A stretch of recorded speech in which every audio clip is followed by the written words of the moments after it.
The oppression of women is a core reason for the health problems in much of the world that Vitamin Angels works in. Dr. Fernandez, a neonatologist who's dedicated her life to helping the poor women in the Darby slums of Bombay, is working to change that. Childhood malnutrition extremely high in this country, and surprisingly, often we think that it's the villages, it's the rural area, people less educated. Malnutrition would be more severe in rural India, but it's the other way around. In our slums, the urban poor, there is a higher incidence of malnutrition. And are girls more vulnerable to malnutrition? Unfortunately, yes. The gender bias is so strong in our country. All through life, if there is so much food, it's the male child that would get the food, not the girl child. So preferentially, it's the male that's pampered, fed, and not the female. So all along, it is the female child who's more affected. Improper hygiene and the fact that, poor sanitation facilities like toilets, proper drainage systems. So we have many children, I would say, who would have parasitic infections. We've located 48,000 households, groups of women, and we are empowering them to think for themselves. So they look at their own health, that of their children, and then they would find solutions, strategies to improve their health. That's where my heart lies. Babies and survival of mothers and babies of the urban poor.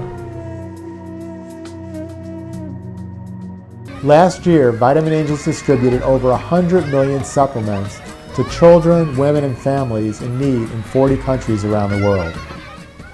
So with vitamin A deficiency childhood blindness, it's so much easier to give a child 2 high-dose vitamin A than to have the only option being to do a cornea transplant. Even the cost, 25 cents for a vitamin A deficiency program, whereas a cornea transplant, even in these other countries, could be $30 or $40 or $50 or $60. These are not medical enigmas that will take billions of dollars in research and decades to find the cure for. We know the solution, and it's basic nutrition.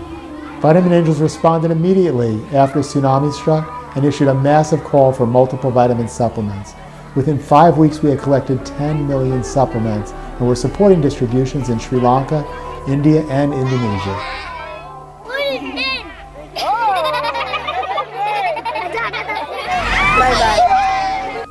You only have to have one child die in your arms to realize how important basic nutrition is. Nancy Harris told me that one day when we were talking about how multiple vitamins are saving the next generation of Tibetan children.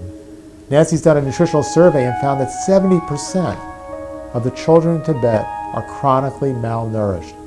Nancy's been working in this region for the last 15 years, helping to bring basic nutrition and medical help to the children in these remote regions.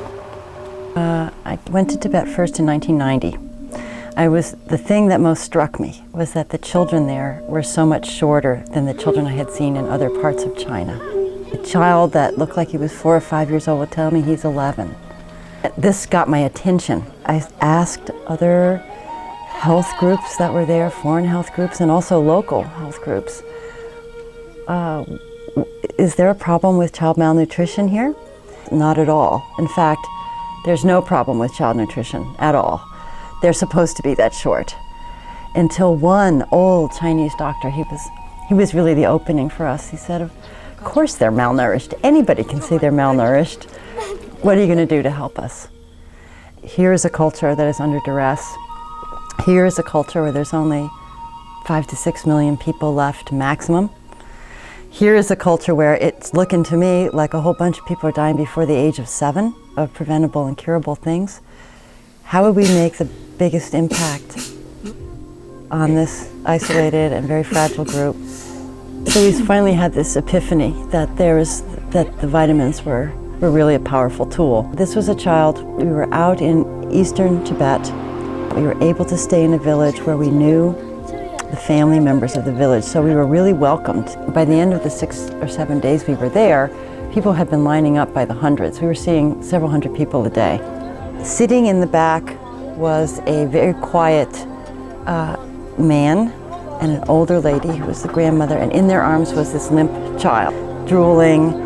They said he hadn't walked in 4 or 5 years, and please, please, is there something you can do? And my heart sank, because what can you do? We had no diagnostic materials. We have to do something, and boom, and my eyes lit on this huge duffel bag of these beautiful pink vitamins that we had, and said, okay, here's what we're gonna do. Can't guarantee that it will work, but half of these once a day for the next year.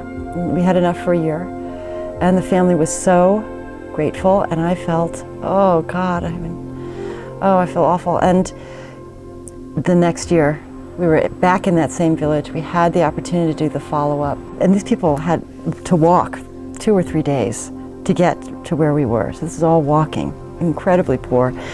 And a little boy came towards the end, and he did a beautiful dance, and he presented us with a ceremonial scarf. The interpreter nudges me, he goes, don't you know who that little boy is? And I said, no. He goes, that's the one that came last year that couldn't walk or talk. And boy, did I got right. I said, what else is he taking? What else? Nothing. There was nothing that child, different in that child's life other than multivitamins. And I'm afraid that was the turning point for me in realizing that this was probably the single most powerful thing that we could do for this generation of Tibetans, for Tibetan children right now.